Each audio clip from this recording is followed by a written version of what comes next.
বন্ধুরা চলে এসেছি আজকে দুপুরে ভাত নিয়ে। তো প্রথমেই দেখাই, এটা হলো কাঁচকলা ভাজা। কাঁচকলাগুলো ফ্রিজে রেখে রেখে নরম হয়ে গেছিলো। তো এইটা কি করেছি বলো তো, বেসন আর কর্নফ্লাওয়ার মাখিয়ে, যেরকম চিলি চিকেন করে ওরকম মাখিয়ে নুন হলুদ দিয়ে ভেজেছি। তো একটু মুচমুচে হয়েছে। আর এই যে এটা হলো কালকে যে পটল আলুর তরকারি করেছিলাম, সেই পটল আলুর তরকারিটা আজকে আবার একটা ডিম দিয়ে এটা নাড়াচাড়া করেছি। খুব ভালো হয়েছিল। কালকে বলছিলাম না তোমাদের, পরে বলবো, তো কালকে বলবো, এই যে আজকে বলে দিলাম। খুব ভালো লেগেছিলো। এইভাবে তোমরা ট্রাই করে দেখতে পারো।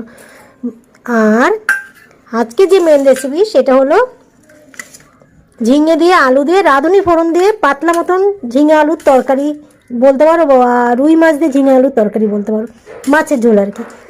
তো এই দেখো ঝিঙে, আর এই রাঁধুনি ফোড়নের ঝোলটা কিন্তু ভীষণ ভালো লাগে। আর যেটা মেন কথা, আজকে বাইরে বসেছি, খেতে বসবো, থালায় ভাত বেড়েছি, এর মধ্যে কারেন্ট চলে গেছে, তাই জন্যই বারান্দায় নিয়ে চলে আসলাম। তো চলো, এই হলো আজকের খাবার।